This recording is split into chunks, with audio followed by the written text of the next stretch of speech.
Hi, welcome to ArtC. I'm your host, Bill Horn. And my guest today is Roy Steinberg. Roy is an actor, director, producer, and educator.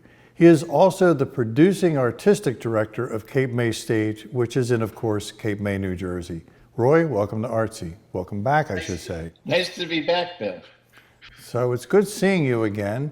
And this is my home edition of ArtC with Bill Horn. And as you can relate to, a lot of things have gone virtual. I'm now doing Zoom interviews as opposed to live interviews. So tell us how Cape May Stage is handling the virtual world of stage.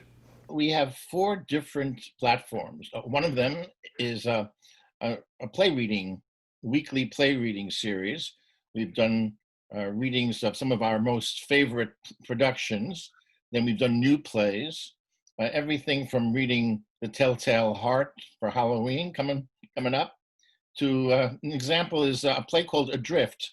And in Adrift, we had actors from all over the world, literally. There was an actor in London from the Royal Shakespeare Company, a Tony Award nominee in New York, Alison Fraser. There was an actor in Brazil and an actor in Los Angeles. People we would ordinarily not get, but because of Zoom and because of our COVID-19 circumstance, we tried to make lemonade out of lemons.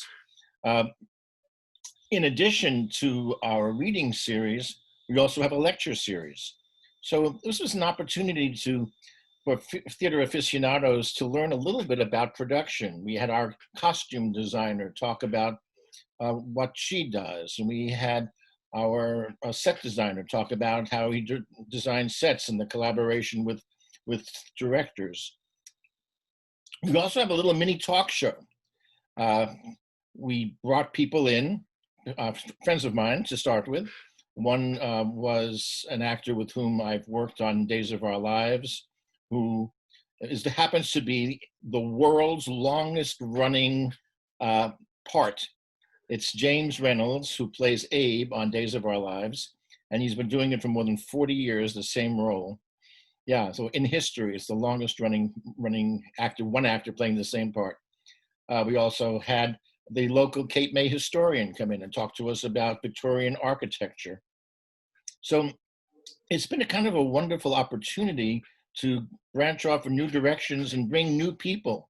You know, the thing that's kind of wonderful about this is that, and by wonderful, I don't mean we want to stay here. I want to get back to live theater. But there are people who had never heard of Cape May Stage who are hearing about it for the first time all over the country, indeed all over the world. I have to tell you, and I agree, there's a lot of people that didn't know, for some reason they don't know about you because you have a great place and you do a lot of great stuff there.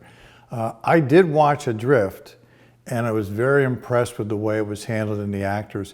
Was that done specifically for Cape May Stage or was that shared with other theaters throughout the country? That particular reading was done specifically for Cape May Stage, though they have done that cast has done that reading elsewhere. So I did see there were some that said directed by Roy Steinberg. So how did those come about or how do you handle those productions? Most of the plays I have directed, and we do it on Zoom, entirely on Zoom. So for example, I thought the most COVID-19 appropriate play I could think of was Jean-Paul Sartre's No Exit. Three people stuck in a room, they can't leave. It was his version of hell, the great existential philosopher and playwright.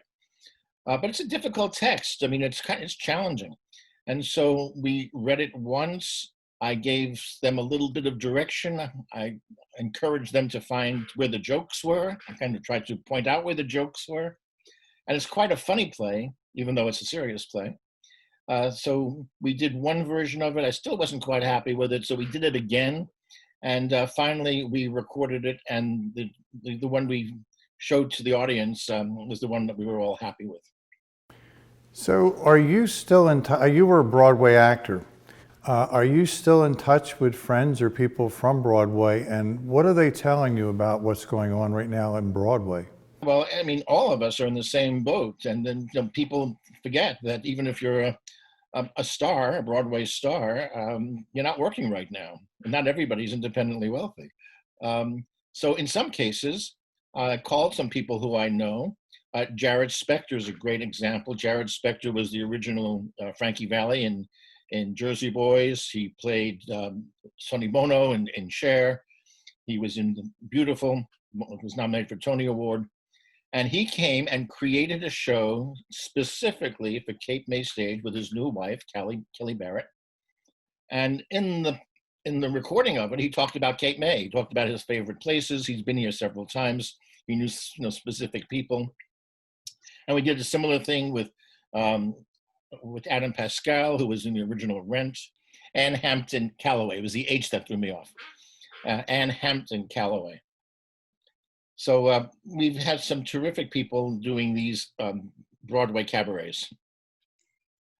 So what do you see for the future? Let's say a year from now, what do you expect to be happening? We expect to open a year from now. We're cautiously optimistic. We're planning to do 3 plays next season. We're going to start, and this is where the Hathaway came involved. We are planning to open a season with Kate Hathaway, who has worked for us previously and is a great actress and a big crowd pleaser. And we're going to do a play called Anne, which was about Ann Richards, the governor of Texas. Then we have a second play we're going to do in July, August. That was actually featured in the New York Times as one of the plays that deserved to get more attention. And then finally, we'll do a Christmas or holiday kind of play.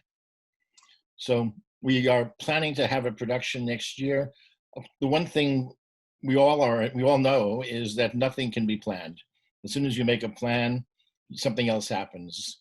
And so all we can do is take estimated guesses. And one thing I've noticed from talking to like galleries, for example, they're not planning on totally giving up the virtual. It's become part of what they do. Do you think even when you bring back live theater, you may continue some virtual series, or have you been doing those in the past already? Been doing them in the past, and we will continue to do them. What we've learned is that people really love learning more and more about the making of theater. So in the past, we may have had a talk back where people came to the theater and spoke to designers, but now we're rethinking that. Maybe instead of having a talk back in the theater for the people who happen to show up that night, to put it online, and so we can reach many more people. And the nice thing about streaming is there may only be 40 people to begin with who see it, but over the course of many weeks, that 40 may turn into 800. Do you see yourself maybe filming productions, or have you done that in the past and then offering them on maybe a pay-per-view or something like that? Actually did that just recently. We filmed in Cape May at the MAC with the Physic Estate, which is a Victorian museum. And there's an actress who donated her work to us, Candace O'Donnell, had written, and she performs in a play about Queen Victoria.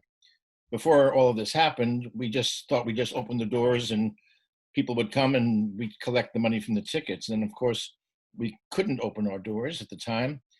We thought, well, maybe we'll do it outside at the Victorian mansion. But there were a number of people who psychologically weren't ready at that point, even to congregate outdoors.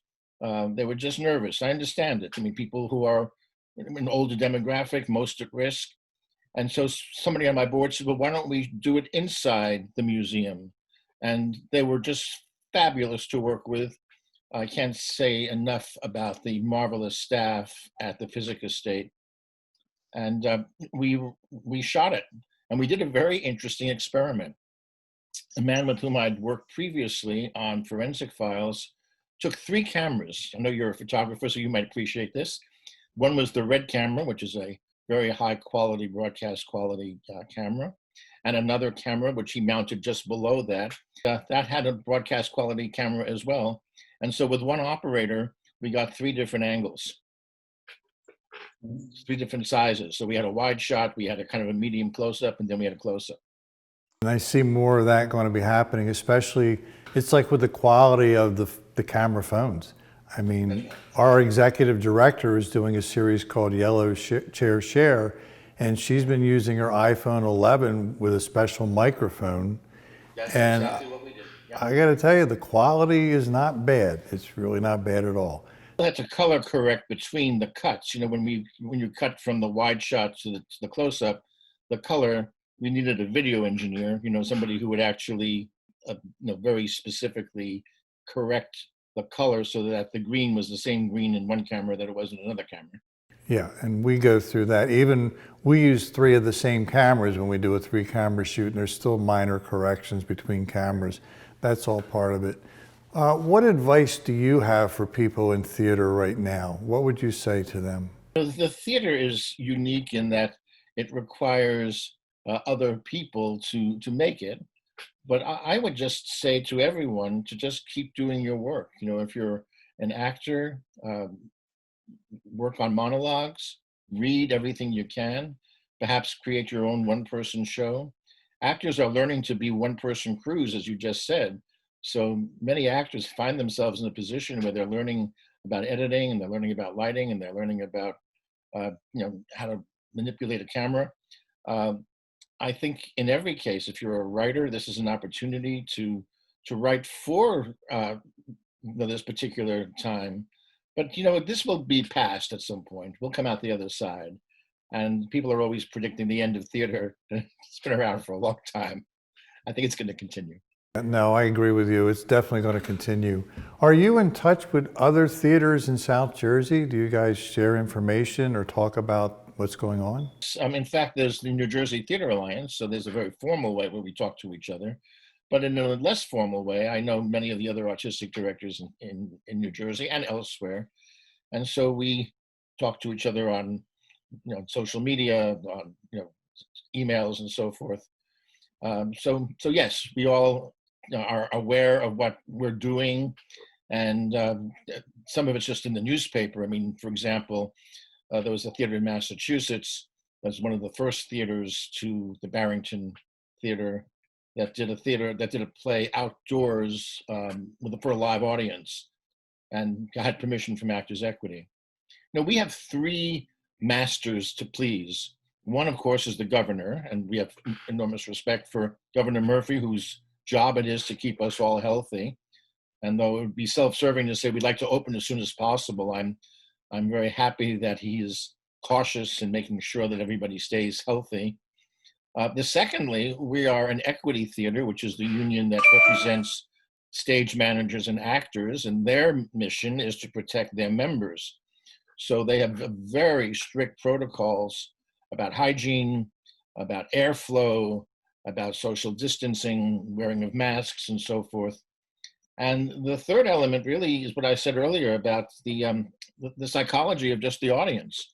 Will people feel comfortable, even at a social distance, to come and congregate in groups and sit for an hour or more inside a building? So we've had to kind of guess about where we'll be a year from now, and hope that there will be some kind of vaccine between now and a year from now. Roy, that's a lot of good advice there, Roy, and I want to thank you for being on the show today. Is there anything else you'd like to add? Just say, I know you've been showing our website, www.capemaystage.org. I would encourage everyone to check us out, check out our virtual programming, and come visit us next year.